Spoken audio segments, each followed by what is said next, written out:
Hey guys, it's Mitch. How's it going? We're back to doing some more Jim Lee, everybody's favorite Jim Lee.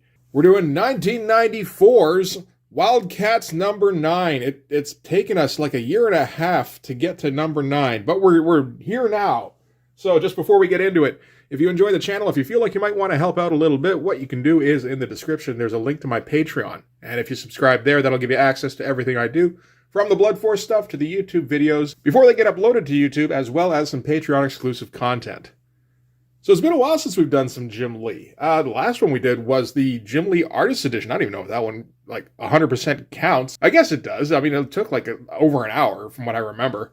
And that was way back at the beginning of December. So yeah, no, we're back to WILDCATS. I don't have a lot of Jim Lee, thinking about it. I mean, I have all of his X-Men stuff and his WILDCAT stuff, but that's really not a lot of comics. You think of all the comics Jim Lee's drawn in his career, it feels like most of them were probably in that Alpha Flight Punisher Warzone era, back when he didn't have a name yet and he still had to make deadlines.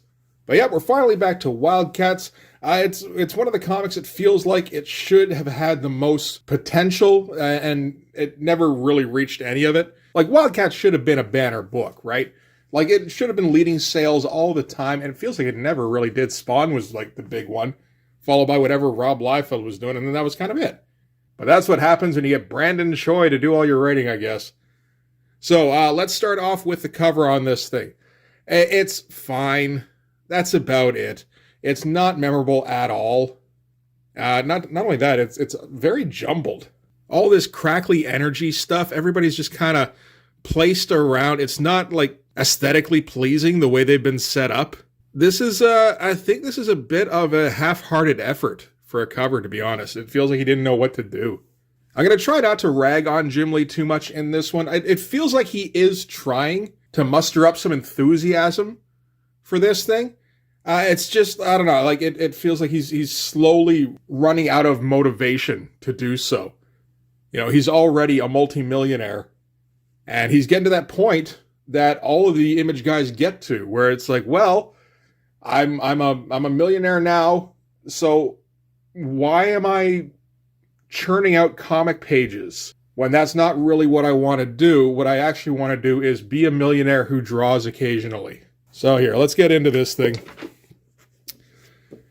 Okay, so this is number 9. This is written by Brandon Choi and Jim Lee, pencils by Jim Lee, inks by Scott Williams. You know, the regular cast. This is Past Time. Okay, that's whatever for a title. So, if we recall what happened in the last issue, we don't. It was Emp and Spartan. You know what it was? It was everybody's having a day off issue.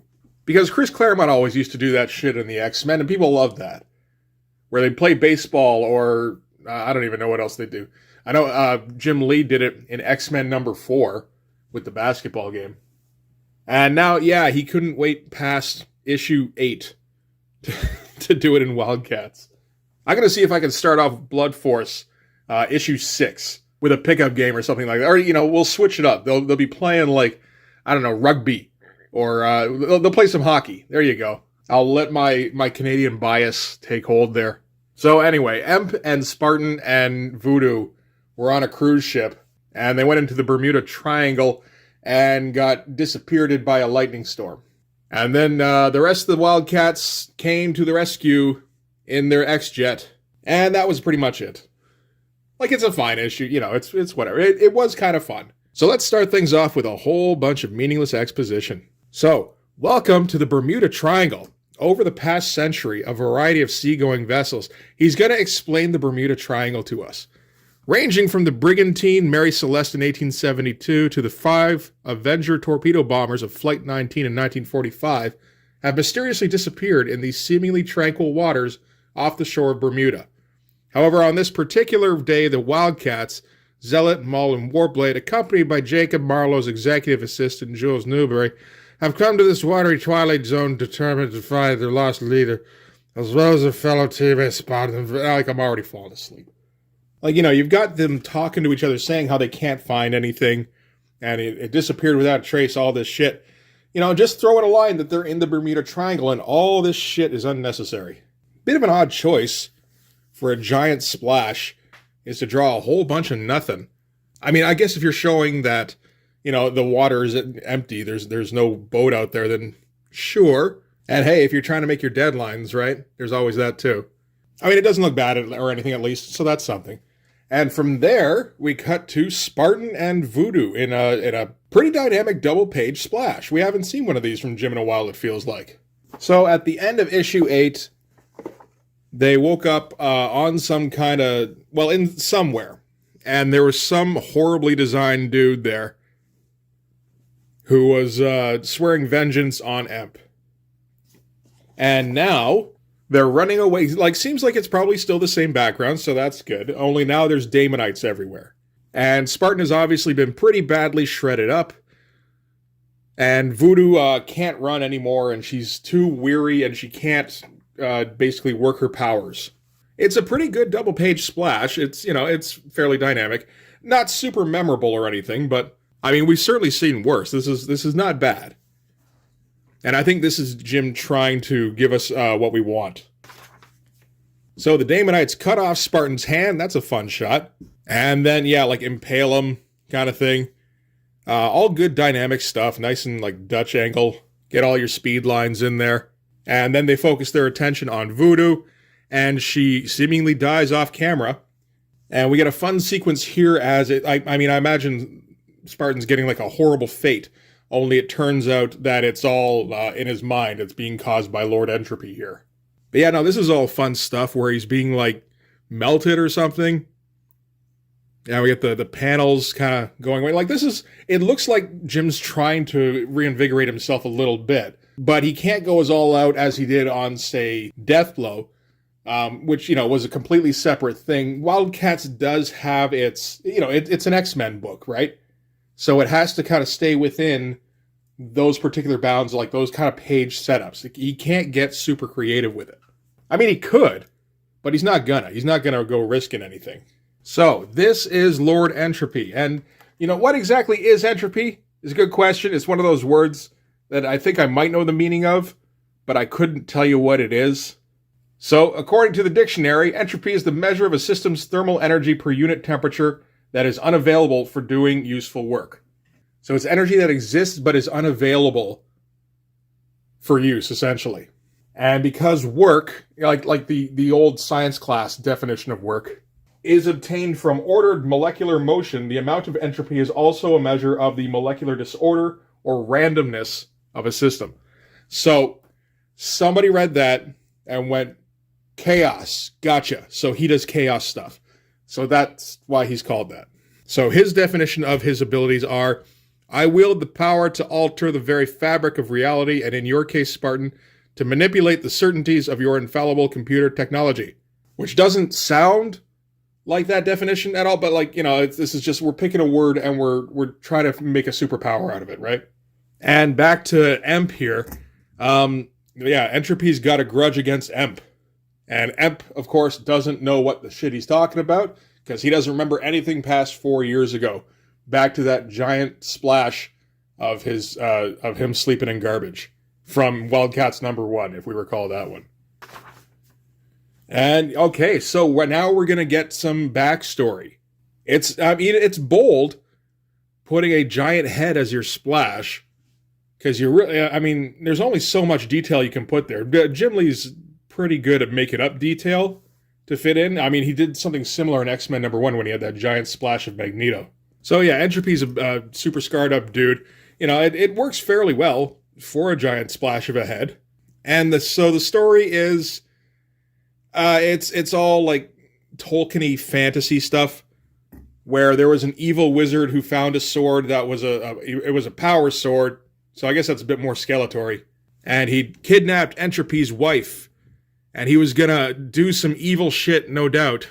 Let's see. At last mine is the power to rule this land, to crush it beneath my heel, for with this mystic sword none can stand against Brannock the Dark.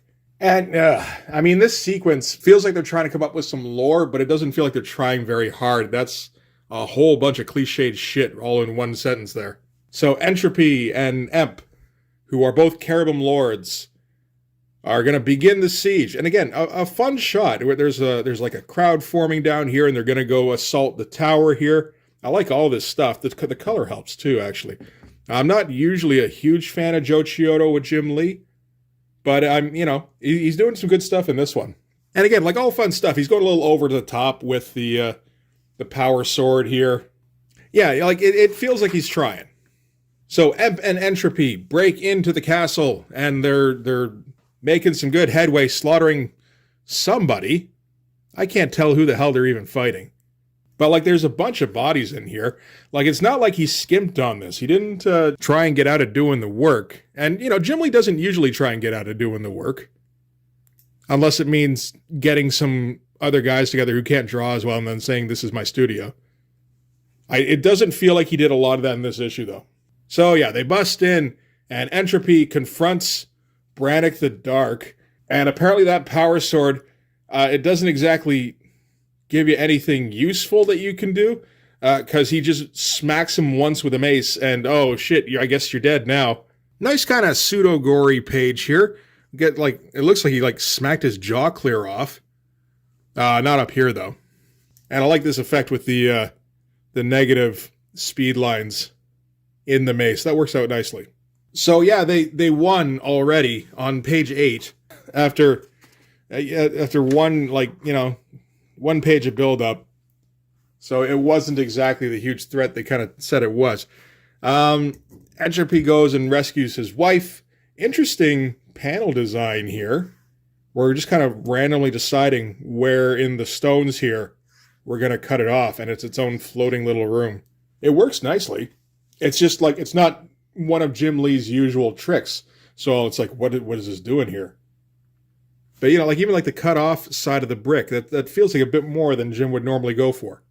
And, I guess we're back to present day again.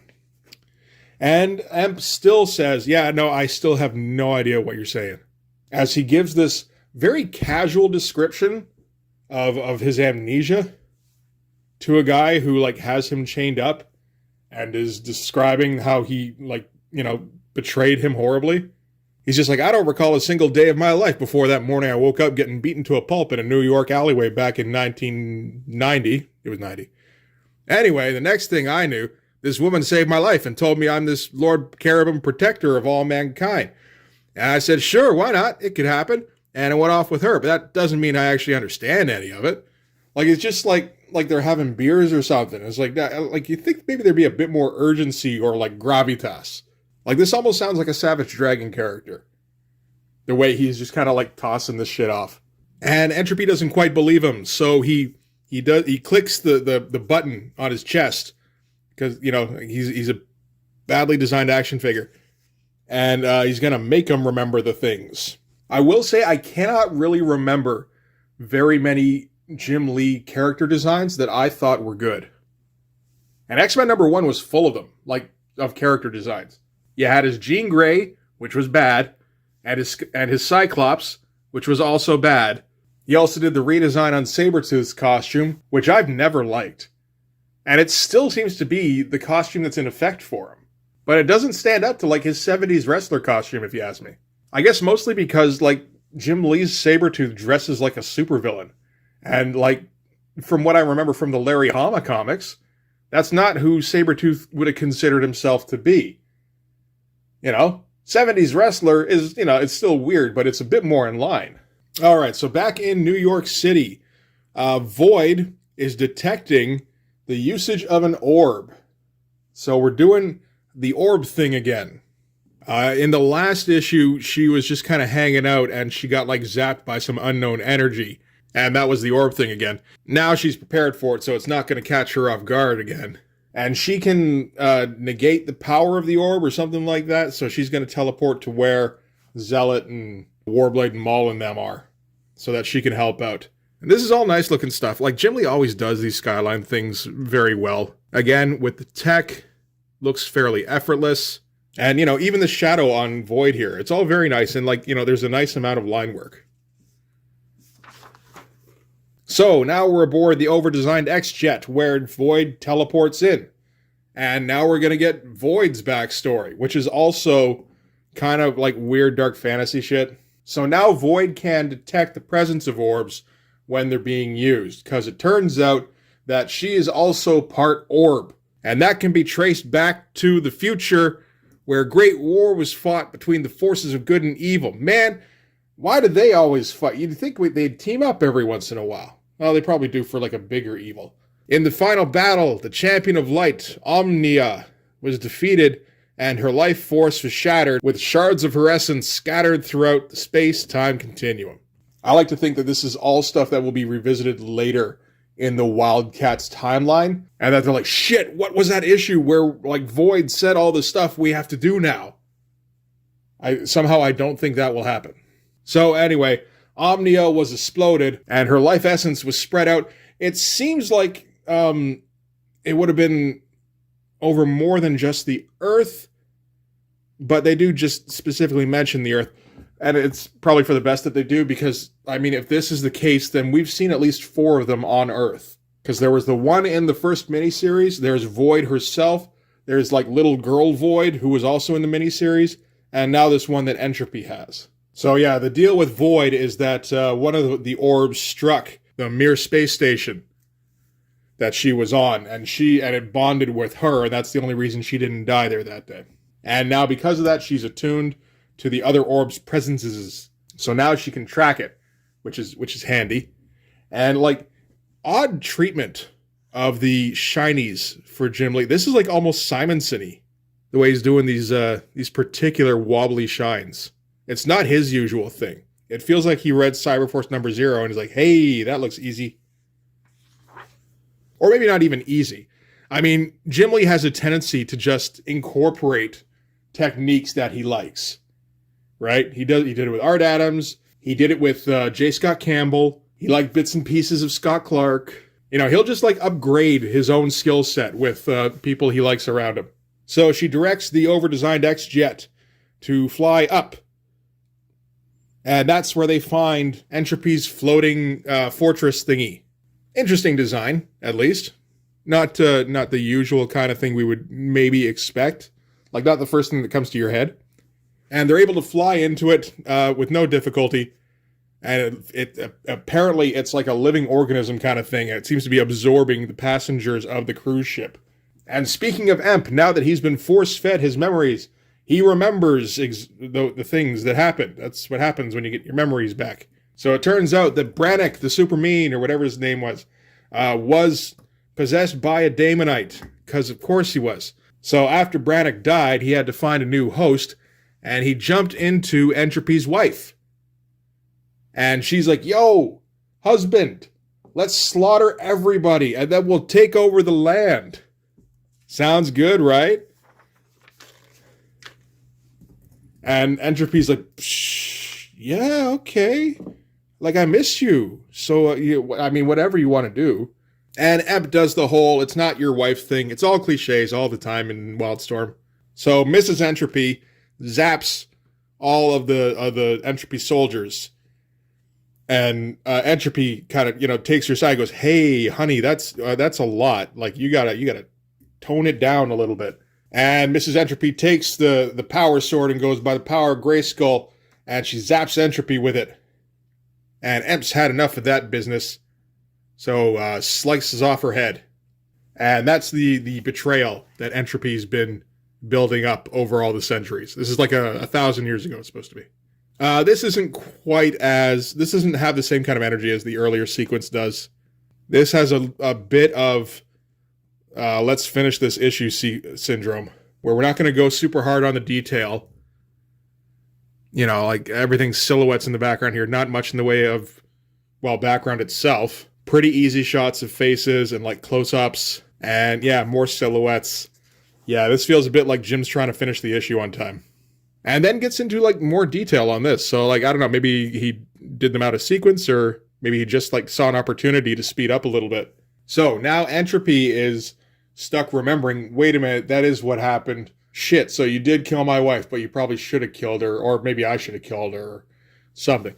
And now Emp's all like, yeah, you didn't do it because you're a coward. Which feels like a bit confrontational. It's hard to kill your demon-possessed wife. You could have just considered that a favor. And Entropy decides, no, that's not what happened. You betrayed me, and zap him And, you know, so now we're kind of back at square one. And as he's zapping Emp, he too, in turn, must be zapped by Void here, who's half orb. So we're presenting her as, like, all-powerful for the moment. Although immediately Maul has to mention that she's bluffing, because she's not at 100%, having been previously attacked by the orb's energy. And we get a decent group shot.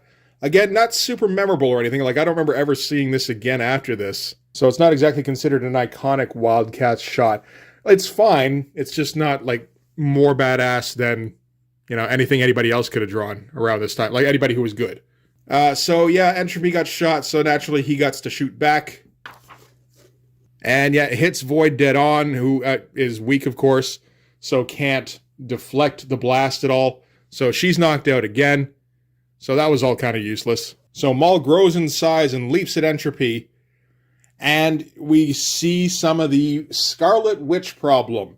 When you give somebody super vague powers, just like, you know, based on a one word like hex or chaos. And it's like, what does that mean? And it's like, fuck, I don't know, man. So in this instance, it means all your vaunted abilities and fighting skills mean nothing to one who can defy the laws of nature and probability and make the very ground you walk on hurl you away. So his chaos magic power stuff lets him turn the ground into like Bouncy Castle, because that's chaos. Bouncy Castle is like peak chaos. You know what? I'm not even going to argue with that, because like if you've been in a bouncy castle or you've had kids that were in one, like it's a little nerve-wracking. It's like, okay, what's the countdown before injury here? 30 seconds? 20? It's not long. So while his attention is on Maul, Warblade comes up and does like, you know, the one thing Warblade can do, which is Wolverine him up, hits him with the claws, and is about to come back for another swipe. So he chaoses him as well by stretching his body to its outer limits and beyond the point of no return. So yeah, turned him into silly putty. That's truly chaos. Again, I don't know what to do with chaos stuff, you know? And then Voodoo shows up and does like her little telepathy thing, because again, we're still not sure what Voodoo even does.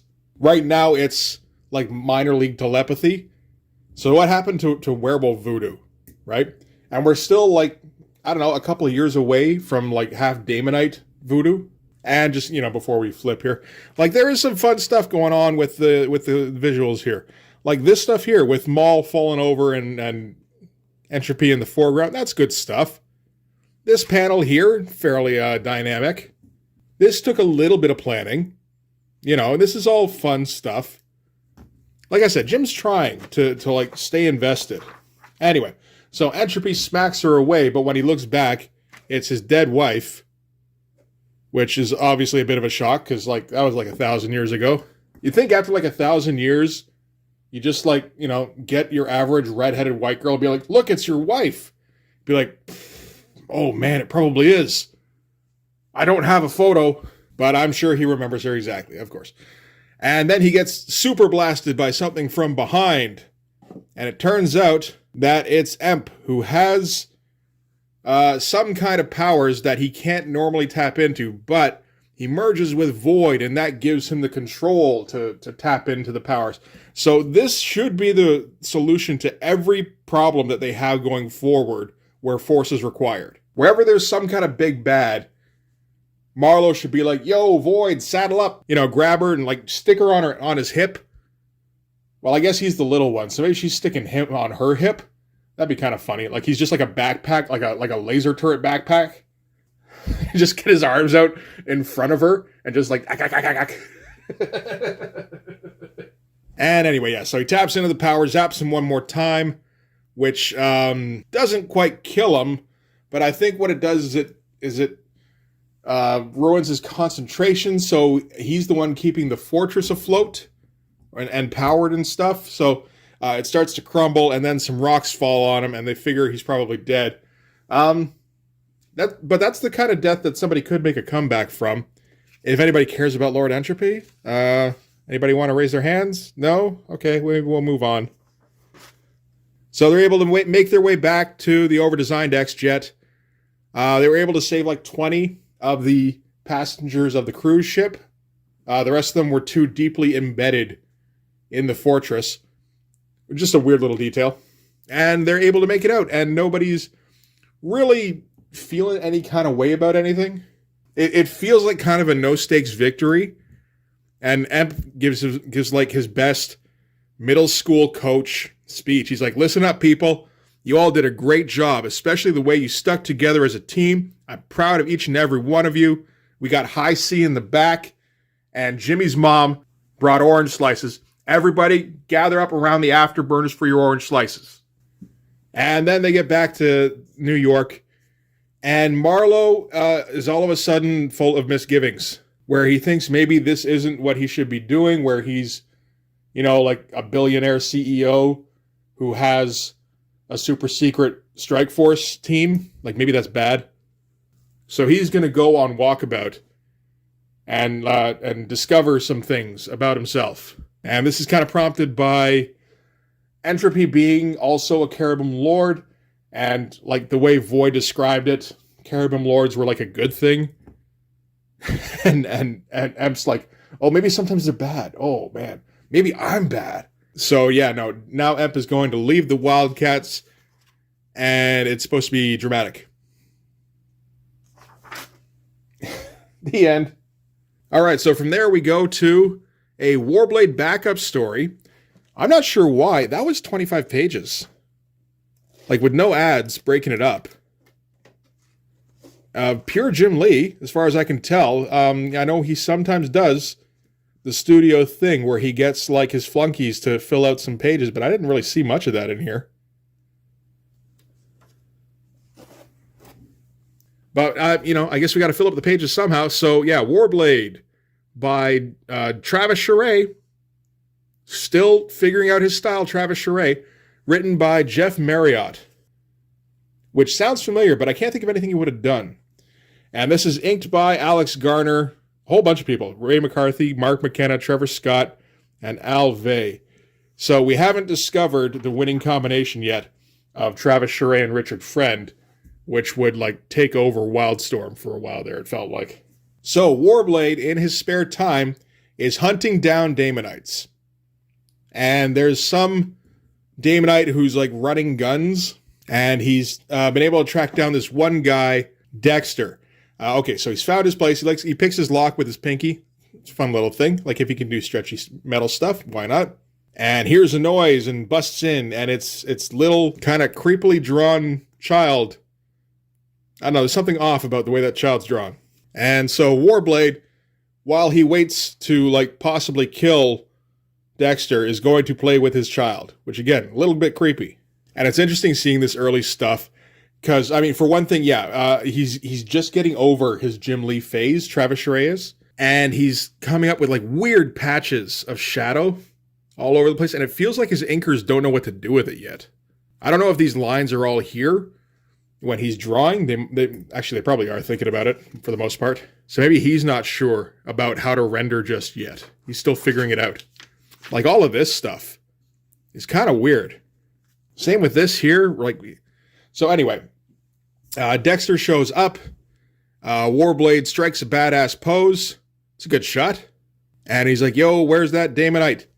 And Dexter goes, yo, I got a weirdly designed gun. I feel like Travis Charest made that up. And Warblade immediately knocks it out of his hand, knocks the briefcase out too, and just kind of swats him. And then yells at him. But, like, interesting page design, eh? Where, like, the bottom of the panel here is Warblade's hair. This panel here, the top, is the jacket. Interesting choices. Those are all very deliberate. Dexter headbutts Warblade. And just kind of gives him a boot. Oh, it looks like a knee to the chin. That's... Okay, I'm looking at it upside down, but that looks like a very Jim Lee kind of face. So he hasn't worked it all out of his system just yet. It's always interesting when you see that.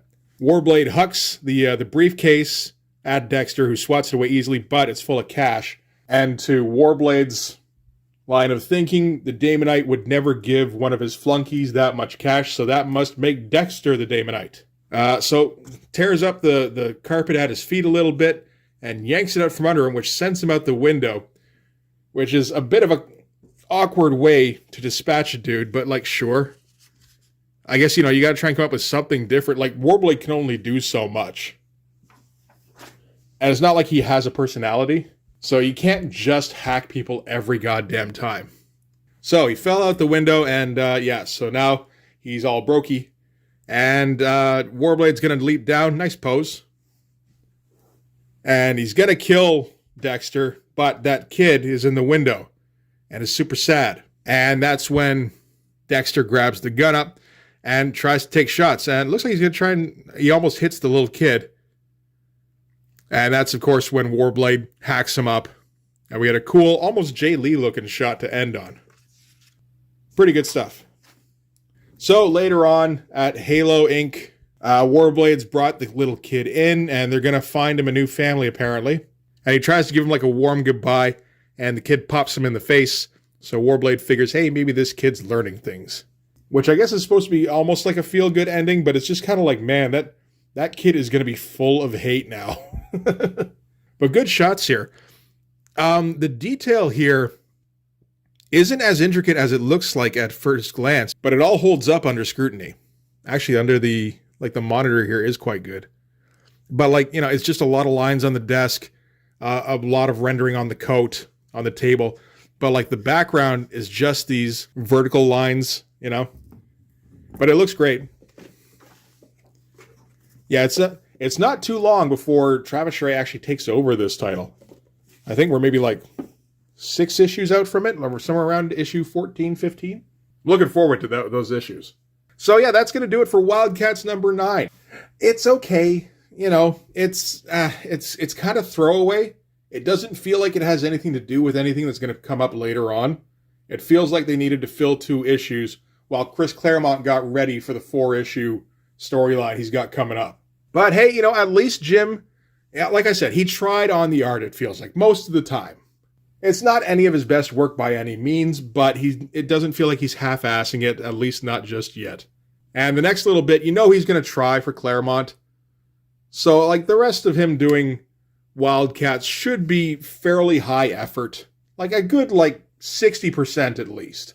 And I mean, post-editors, that's kind of all you can hope for from Jim most of the time. But anyway, that's going to be enough for this issue. Thanks very much for watching. If you like this video, please hit like, hit subscribe, hit the notification so you know when the next one's coming out. Go over and subscribe on my Patreon.